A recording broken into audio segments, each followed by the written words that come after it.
పరిగెత్తుకుంటూ వచ్చి rowdy goonda criminal Siddhartha Reddy గారు రౌడీనా కాదా అని చెప్పడానికి మిమ్మల్ని ఎంపించేసినారా? 5 పైసలైనా నిజాయితీ ఉండాలి కదా.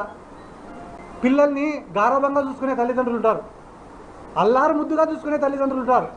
కానీ కొండ మీద కోతినైనా తీసుకొని వచ్చి ఇచ్చే తల్లిదండ్రులు చాలా తక్కువగా ఉంటారు. బైరెడ్డి శబరి గారికి డాడీ నాకు ఎంబీబీఎస్ సీట్ కావాలంటే కొనిచ్చినాడు, డాడీ నాకు పీజీ సీట్ కావాలంటే కొనిచ్చినాడు, డాడీ నాకు ఎంపీ సీట్ కావాలంటే కొనిచ్చినాడు. 100 కోట్ల ఆస్తులు ఇచ్చినాడు. ఈ ప్రపంచంలోనే లావిష్ లైఫ్ స్పెండ్ చేసుకునేంత అవకాశం నీకు ఇచ్చినాడు మీ ఫాదర్. అటువంటి మీ ఫాదర్ని ఎవడు పడితే వాడు విమర్శిస్తుంటే ఒక్కరోజు స్పందించని బైరెడ్డి శబరి గారు సిద్ధార్థ రెడ్డి పైన మాట్లాడమంటే మాత్రం అమెరికాలో ఉన్న ఫ్లైట్ ఎక్కి కర్నూలుకి వస్తారు. ఎందుకు? ప్రతిపక్షంలో ఉండాలే, ఏం మాట్లాడినా చెల్లిపోతుంది. నేనేమన్నా మాట్లాడినా తిరిగి మాట్లాడాడులే. ఒకవేళ వాడు ఏమన్నా మాట్లాడితే నేను వెంటనే ప్రెస్ ముందు కూర్చొని మహిళను ఎవరైనా ఇలా మాట్లాడచ్చా అండి, డాక్టర్ని ఎవరైనా ఇలా మాట్లాడచ్చా అండి అని ఏడ్చి మళ్ళీ బురదంతా వాడిపైన చల్లొచ్చని ఒక ఆలోచన. వాని ఎంట ఉండేది కిడ్నాపర్లు, గంజాయి బ్యాచ్, నా ఎంట ఉండేది సరే వాళ్ళే. నిన్న ఆమె ప్రెస్ మీట్ మాట్లాడే ముందర ఆమె వెనక నిలబడిన ఒక్కొక్కని పేరుతో సహా చెప్తా నా వల్ల లాభ పొందినోడు. ఆమె వెనక పక్క నిలబడిన చెరుకుచర్ల సుధాకర్ రెడ్డి అనేటువంటి మున్సిపల్ చైర్మన్ చేసింది సిద్ధార్థ రెడ్డి. మున్సిపల్ చైర్మన్ అయ్యేదానికి డబ్బులు ఖర్చు పెట్టుకున్నాడు, అది కూడా నష్టపోకూడదని అతని బిడ్డకు మెడికల్ సీటు ₹1 కోటి విలువ చేసే మెడికల్ సీట్ ఇప్పించింది ఇదే సిద్ధార్థ రెడ్డి. వీళ్ళు 24 గంటలు ఒకడేమో యూట్యూబ్ స్టార్ అంటాడు, ఒకడేమో ఫ్యాక్షనిస్ట్ అంటాడు, ఒకడేమో రౌడీ అంటాడు, ఒకడేమో స్టాండప్ కమిడియన్ అంటాడు. ఏంది ఇన్ని పాత్రలు పోషిస్తానన్నా నేను? ఒకడు శాప్ చైర్మన్ అంటాడు, ఒకడు యువజన విభాగం అధ్యక్షుడు అంటాడు. ఇవన్నీ అయిపోయిన తర్వాత సరే కుక్కలు మురుగుతుంటాయి, మాట్లాడకూడదు, నేను పిల్లోడికి న్యాయం చేయాలని పోరాడినా, అంతకుమించి మాట్లాడకూడదని అనుకున్నాను నేను. కానీ దురదృష్టవశాత్తు నిన్న టీజీ వెంకటేష్ గారు మాట్లాడినారు. 75 ఏళ్ళు 80 ఏళ్ళు వయసు ఉంటుంది ఆయన. ఎవరికి?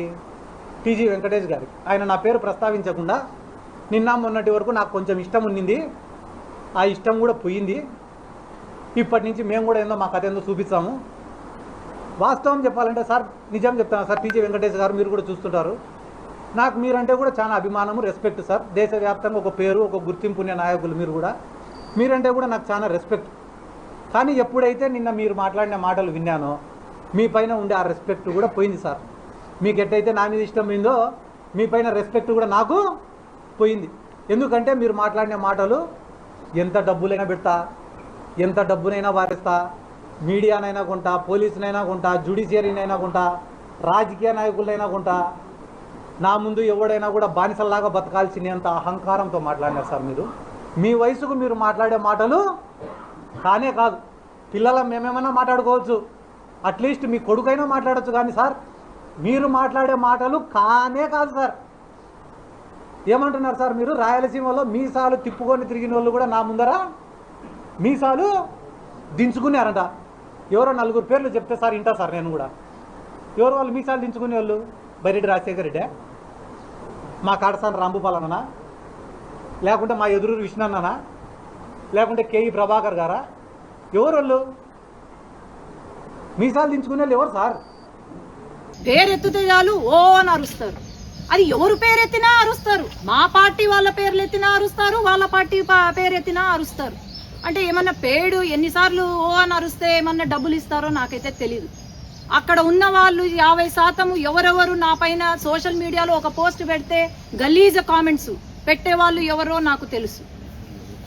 నిన్న చాలా గొప్పగా బాలు అని ఒక మనిషి పేరెత్తి అన్యాయం చేస్తున్నారు తెలుగుదేశం పార్టీ వాళ్ళు అని అంటున్నారు. అసలు ఎవరు ఇతగాడు? ఎవడు? ఆయన చరిత్ర ఏంటి? ఈరోజు ఎఫ్ఐఆర్లు, ఆయన పైన నమోదైన కేసులు, ఎఫ్ఐఆర్లు, ఇల్లీగల్ లిక్కర్ అయితేనేమి, ఆడవాళ్ళ విషయంలో అయితేనేమి ఎఫ్ఐఆర్లు. నాకు తెలిసిన విషయము, వాడి షర్ట్ ఇప్పి చూస్తే అంట మొత్తము 30-40 కార్డులు ఉంటాయంట.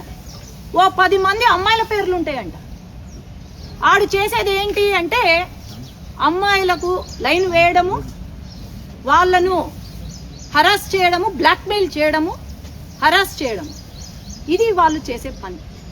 అట్లాగే మొన్న చనిపోయిన వ్యక్తి నా కాండోలెన్సెస్ టు ద ఫ్యామిలీ. నేను వాళ్ళని ఏమీ అనట్లేదు. కానీ అన్నీ కూడా ఇప్పుడు ఒక కంప్లైంట్ వచ్చినా కూడా, లేదంటే ఎవరైనా కంప్లైంట్ వచ్చినా కూడా అన్ని రికార్డెడ్ ఉంటాయి. ఒక అమ్మాయి 112కి కాల్ చేసి ఒక హరాస్మెంట్ కేసు ఫైల్ చేయాలనుకుంది. ఆ కాల్ రికార్డింగ్ కూడా ఉంది. ఆనాడు స్టేషన్లో ఆయన ఫోన్ తీసుకున్నారు.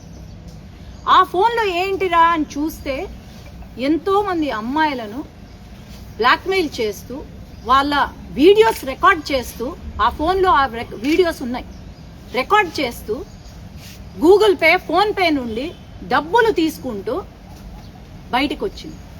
అది కేవలం అది బయటికి వచ్చింది అని చెప్పే ఆ ఉద్దేశంతో మరి ఏమైందో, భయపడ్డాడో మరేమో, కానీ ఇది రాజకీయం చేశారు. నేను ఒకటే అడుగుతున్నా, సూసైడ్ లెటర్ అని చెప్తున్నారు. ఎక్కడుంది సూసైడ్ లెటర్?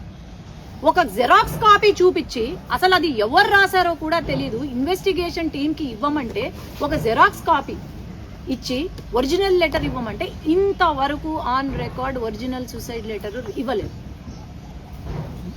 ఎందుకు? ఇలాంటి వాళ్ళ కోసమా వైసీపీ వాళ్ళు ఇలాంటి అమ్మాయిలను వేధించి అమ్మాయిలను బ్లాక్మెయిల్ చేసే వెధవల కోసమా నిన్న ధర్నా చేసింది వైసీపీ వాళ్ళు అని నేను ప్రశ్నిస్తున్నాను.